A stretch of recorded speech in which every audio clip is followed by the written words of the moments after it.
Good morning students. Last video la polluted soil na enna generally paathom. Soil pollution na enna generally paathom. Okay va. Soil pollution enna changing the physical, chemical and biological properties of soil. Adu enna soil pollution. Okay va. Okay. Today in the video la enna paaka porona lecture 18, that is polluted soil, industrial effluents, characteristics, reclamation and management adha paaka porom. Okay va. Soil பொல்யூஷன்லாம் எப்படி different டைப்ஸில் occur ஆகும். சரியா? இந்த different டைப்ஸில் இன்னைக்கு நம்ம பார்க்க போகிறது என்னென்னா இண்டஸ்ட்ரியல் எஃப்ளூயன்ஸ். அதுதான் உங்களுக்கு 18th lecture. Industrial effluents, characters and it's management அதான் பார்க்க போகிறோம். ஓகேவா? Introduction. The incorrect way of chemical waste disposal from different types of industries can cause the contamination of soil. Contamination of soil is the soil pollution. ஓகேவா? இண்டஸ்ட்ரியில இருந்து different chemical அது வேஸ்டேஜ்லாம் disposal பண்ணுவாங்க. சரியா? அது டிஸ்போஸ் பண்ணும்போது சாயில கண்டாமினேஷன் ஆகும். அப்படி கண்டாமினேஷன் ஆகிறத என்ன சொல்றோம்? சாயில் பொல்யூஷன் சொல்றோம். ஓகேவா? The industrial waste that contains organic and inorganic compounds, heavy metals, acids, alkalis, suspended solids and other materials. These are all the things the industrial effluents that contain. Okay? And then human activities like this have led to acidification of soil and contamination due to the disposal of industrial waste, heavy metals, toxic chemicals, dumping of oil and fuel. Okay, இந்த மாதிரி human activity மூலம் இந்த industrial வேஸ்ட்ன்றது industrial பொல்யூஷன்ன்றது எப்படி human activity மூலியமா தான் pollute ஆகிறது. ஓகேவா? Because human நம்ம ஆர்டிஃபிஷியலா இண்டஸ்ட்ரி மேக் பண்ணி அதுல இருந்து ஏதாச்சும் ப்ராடக்ட் எடுக்கிறோம். ப்ராடக்ட் எடுக்கும்போது வேஸ்டேஜ்லாம் டிஸ்போஸ் பண்ணும்போது தான் சாயில் கண்டாமினேஷன் ஆகுது. சரியா? ஸோ இது வந்து மேன்மேட் பொல்யூஷன். ஓகேவா? அப்படி நம்ம இண்டஸ்ட்ரியில் வேஸ்டேஜ்ல அந்த முன்னாடியே பார்த்தோம் என்னென்ன இருக்குன்னு அதுல அந்த வேஸ்டேஜ்லாம் டம்பிங் பண்ணும்போது சாயில் வந்து பொல்யூஷன் ஆகும். ஓகே.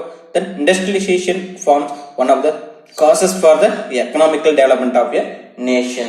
Okay, இந்த இண்டஸ்ட்ரி வந்து one of the economic development. சரியா? ஏன்னா இண்டஸ்ட்ரியில தான் நிறைய ப்ராடக்ட் இதெல்லாம் நமக்கு கிடைக்குது. அப்படி கிடைக்கும் போது தான் நம்ம நேஷனோட எக்கனாமிக் கொஞ்சம் டெவலப் ஆகுது. சரியா? ஆனாலும் அப்படி டெவலப் ஆகும்போதும் என்ன நடக்குது? அது வேஸ்டேஜ்லாம் நிறைய வருது. அந்த வேஸ்டேஜ்ல சாயில்ல டம்ப் பண்ணும்போது சாயில்லாம் ஆட்டோமேட்டிக்கா pollution ஆகுது. Okay. Then definition. Industrial waste means any waste arising from commercial, industrial or trade activities or from laboratories contain substances which are potentially harmful. ஓகேவா? இது என்ன சொல்றோம்?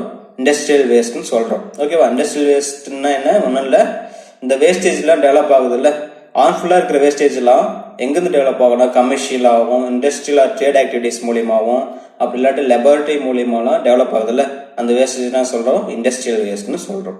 சரியா? தென் in India the identified 17 categories of heavily polluting industry have been identified by Central Pollution Control Board. இந்தியாவில் 17 மேஜரா இந்த 17 தான் அதிகமான பொல்யூஷனை கொடுக்கிற இண்டஸ்ட்ரி. ஓகேவா? they are cement industry, thermal power plant, distilleries, sugar, fertilizer, integrated iron and steel, oil refiners, pulp and paper, petrochemicals, pesticide, tanneries, basic drugs and pharmaceuticals, dye, caustic soda, zinc smelter, copper smelter and aluminum smelter. இதெல்லாம் தான் மேஜரா pollution பண்ற 17 industry. ஓகேவா? இங்க இருந்து வரதுனால தான் ரொம்ப அதிகமா பொல்யூஷன் ஆகுது. சரியா? Then composition of some industrial effluents. The industry effluents that contains NPKs, chlorine and etc. organic matter, heavy metals, then high BOD and COD. BOD, COD என்ன? biological oxygen demand and COD என்றது chemically oxygen demand. Then sodium and other salt, organic chemicals, petroleum, hydrocarbons. These are all the includes then non-conventional sources of nutrients and irrigation water. Effluents of zinc smelter and paper mills are acidic in nature. இந்த zinc ஸ்மெல்டரும் paper மில்ஸ்லும் இருந்து வர இந்த எஃப்ளூயன்ஸ்ல எப்படி இருக்குமா? Acidic நேச்சர்ல இருக்கும். சரியா? தென் the effluents of oil refinery, paper mill and distillery are rich in organic carbon. Okay. Then when such effluents of high biological oxygen demand are disposed on soil, they may develop anaerobic condition and thus affect soil quality. சரி, அந்த BOD அதிகமாக இருக்கிற எஃப்ளூயன்ஸ்லாம் soil dispose ஆகும்போது அது என்ன பண்ணும், soil anaerobic கண்டிஷனில் மாற்றும். அப்படி அனேரோபிக் கண்டிஷனில் மாற்றும் போது அல்டிமேட்டில் சாயிலோட குவாலிட்டியெல்லாம் அஃபெக்ட் பண்ணுது. சரியா? தென் எஃபெக்ட் ஆஃப் இண்டஸ்ட்ரியல் எஃப்ளூயன்ட். இந்த இண்டஸ்ட்ரியல் வர வேஸ்டேஜ் மூலிமா என்ன மாதிரியான எஃபெக்ட் கொடுக்குது. சரி, the industry need a wide variety of raw material and chemical which are later discharged as effluents. Yes, each and every industry that requires huge quantity of raw materials and chemical for the manufacturing any product. சரியா? Manufacture பண்றதுக்காக ஒவ்வொரு இண்டஸ்ட்ரியும் நிறைய ரா மெட்டீரியலும் கெமிக்கலும் அதிகமாக தேவைப்படுது. சரியா? அப்படி தேவைப்படும் போது லேட்டர் அந்த ப்ராடக்ட்லாம் ப்ரொடக்ஷன் பண்ணதுக்கு அப்புறம் இது என்ன பண்ணுவாங்க, they are discharged as effluents. okay, later அந்த raw material இன்சில போற raw material chemical எல்லாம் later effluents discharge பண்றாங்க. சரியா? அப்படி discharge பண்ணும்போது அது என்னென்ன இருக்குன்னா acids, alkalis, toxic metals, pesticide and other poisonous substances such as cyanide, dyes, oils, detergent, resins and rubbers. இதெல்லாம் அதிகமா இருக்கும். சரியா? That heated effluents that impart thermal loading on receiving water and effluents containing radioactive materials are also of prime concern. Some of the effluents such as from tannery and meat packing may also contain pathogenic bacteria. In the tanning and meat packing industry வர effluentsலாம் என்ன இருக்குன்னா pathogenic bacteriaவோ இருக்கும். சரியா? அது disease causing bacteria இருக்கும். சரியா? Then the nature and the extent of pollution depends on the material present in the effluents and on the quantity discharge. சரியா?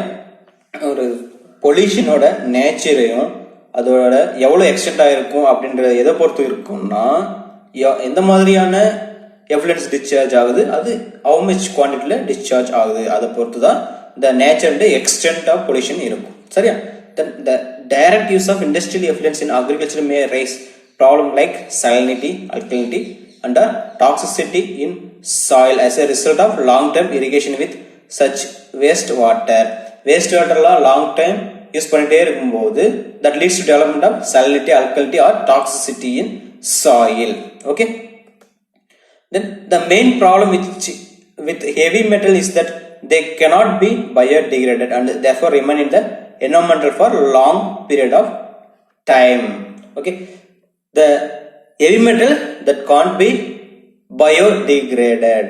okay, the heavy metal degrade ஆகாது, so it remains long period time. okay, the heavy metals like copper, nickel, mercury, lead, arsenic and zinc are known to be carcinogenic. carcinogenic என்ன, cancer causing metals. சரியா? அந்த heavy metals மூலமா cancer வரும். சரியா? இதெல்லாம் அதிகமா இருக்குமா? சரியா? இண்டஸ்ட்ரியல் எஃப்ளூயன்ஸ் அதிகமா இருக்கும். then application of agro based industrial effluent to agricultural land influence germination and growth of different crops. ஓகேவா? பிளான்டோட growth-ஐயும் germination-ஐயும் affect பண்ணுது. then accumulation of metals affect both growth and metabolism of plants. இந்த மெட்டல்ஸ்லாம் அதிகமாக accumulate ஆகிறதால என்ன பண்ணும், பிளான்ஸோட growth-ஐயும் metabolism activities எல்லாம் affect பண்ணுது. then some heavy metals like copper and zinc are known to function as micronutrients in plants. காப்பரும் ஜிங்கும் என்ன, functional micro nutrients. சரியா? இது ஒரு எசென்ஷியல் நியூட்ரியன்ஸ் சொல்லுவோம். பட் இது அதிகமாச்சுன்னா லெவல் குறிப்பிட்ட லெவலோட அதிகமாச்சுன்னா லீட்ஸ் டு டாக்ஸிகன்ஸ். சரியா? இந்த மாதிரி அதிகமாச்சுனாலையும் பிளான்ட்ஸ்க்கு எஃபெக்ட் தான். சரியா? தென் plants grown in heavy metal rich soil resulting in introduction of potentially toxic metal into the food chain. இந்த பிளான்ட்ஸ்ல நம்ம இந்த ஹெவி மெட்டல் அதிகமாக இருக்குல்ல, அந்த மாதிரி சைடில் கண்டினியூஸ் க்ரோ பண்ணிட்டே இருக்கும்போது ஃபுட் செயின்ல இந்த மெட்டல்ஸ்லாம் அந்த பிளான்ட்ல என்டர் ஆகி ஃபுட் செயின்லையும் நம்மளோட ஃபுட் செயின்லையும் இந்த மெட்டல்ஸ்லாம் வந்துடும். சரியா? அப்புறம் லீட்ஸ் டு டாக்ஸிகன்ஸ். சரியா? இந்த மாதிரி இது நம்ம கண்டினியூ கன்சம்ஷன் பண்றதுனால தான் இந்த மாதிரி கேன்சர்லாம் வருது. சரியா? தென் the long term exposure to these metals causes neurological degeneration, Alzheimer's diseases, muscular dystrophy, allergic reaction and causes genetic mutation. இந்த மாதிரி ப்ராப்ளம் அதிகமாக வருது. நிறைய நோய்ஸ், அப்புறம் ஜெனடிக் டிசார்டர்ஸ் இதெல்லாம் அதிகமாக வருது. சரியா? தென் the long term application of wastewater may causes following effect. The effects are yield loss and a decline in soil microbial activity, soil and groundwater contamination, reduction in soil fertility, contamination of the human food chain. Human food chain la adhigama contamination ஆகுது, soil fertility loss ஆகுது, yield வந்து குறைக்குது, அது மட்டும் இல்லாம microbial activity எல்லாம் குறைக்குது, then ground water contamination பண்ணுது. சரியா? ஏன்னா waste water கண்டினியூஸா லாங் டைம்ல யூஸ் பண்ணிட்டே இருக்கும்போது இந்த மாதிரி எஃபெக்ட்லாம் கிடைக்குது. சரியா? then examples. ஓகே, உங்க தியரி லெக்சர் நோட்ஸ் போங்க, அதுல டிஃப்ரெண்ட் இண்டஸ்ட்ரி கொடுத்து அந்த டிஃப்ரெண்ட் இண்டஸ்ட்ரியில வர எஃப்ளூயன்ஸ்ல இருந்து வர எஃபெக்ட்ஸ், அதுல இருந்து வர டாக்ஸிகன்ஸ் எல்லாம் கொடுத்துருக்கோம். சரியா? அதை பார்த்துக்கோங்க ஒரு டைம். சரியா? Then examples, paper and pulp effluents contain lignin and phenolic compounds resistant to decomposition and that having high BOD, so direct disposal causes harmful effect to soil. சரி, பேப்பர் பல்ப் இண்டஸ்ட்ரியில என்ன அதிகமா இருக்குன்னா லிக்னின் அண்ட் பினாலிக் காம்பவுண்ட் அதிகமா இருக்கும்.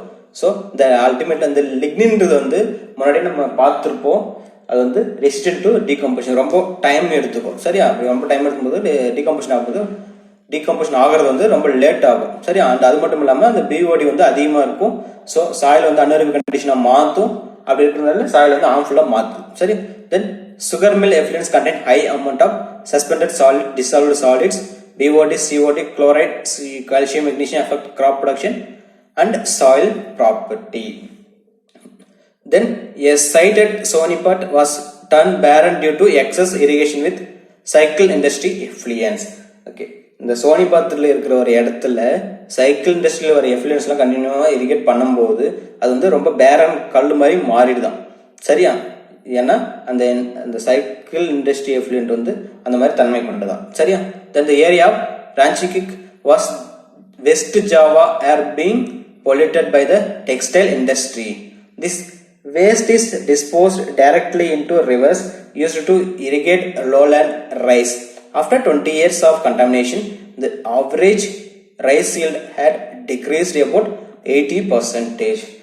இந்த எங்கன்னா west Java அந்த ஏரியா, என்ன ஏரியானா ரான்ச்சிகேக், அந்த ஏரியாவில் இந்த டெக்ஸ்டைல் இண்டஸ்ட்ரி இருக்குதான். அந்த டெக்ஸ்டைல் இண்டஸ்ட்ரியிலேருந்து வர எஃப்ளூயன்ஸா அங்கே ரிவர்ல போய் கலக்குமா. சரியா? அந்த ரிவர்ல போய் கலக்கும் போது அந்த ரிவர்ல வாட்டர் தான் லோலேண்ட் ரைஸ்க்காக யூஸ் பண்ணுவாங்க. சரியா? அப்படி யூஸ் பண்ணிட்டே இருக்கும்போது 20 years லேட்டர் அங்கே வந்து ரைஸோட ஈல்ட் 80% குறைஞ்சிருக்கும். சரியா? Then impact on agriculture, germination percentage, root length, shoot length, yield, shelf life of crop, quality of crops like carbohydrates, starch, protein. All the above parameters get affected due to discharge of industrial effluents into agricultural field crops, fruit and vegetable crops, forest and floricultural plants. சரியா?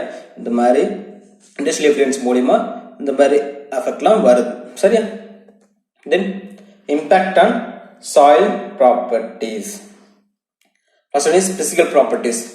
Reduce the water infiltration rate of the soil. So if the infiltration will be reduced means it leads to soil erosion. சரியா? So erosion ஆகும்போது soil polluted, contamination மாற்றும். சரியா? soil production quality குறையும். சரியா? Then the reduction in hydraulic conductivity by effluent irrigation was due to the accumulation of solids at the soil surface. They affect the moisture retention capacity of the soil. Bulkability of the soil also get affected. சரியா? Then chemical properties. Cation, organic matter and salt load get increased. The cations get increased. சரியா? அதிகமான cations organic matter அதிகமா ஆகுமா. Then denitrification and mobilization process in soil gets affected. Then soil biological properties. Reduce the microbial load in soil ecosystem. Microbial load population குறைக்குது. Then soil enzymes like phosphatase, dehydrogenase and urease and catalase activities get affected due to industrial effluent. Industrial effluent மூலமா இந்த phosphate, dehydrogenase, urease, catalase activity enzymes எல்லாம் affect ஆகுது. Then prevention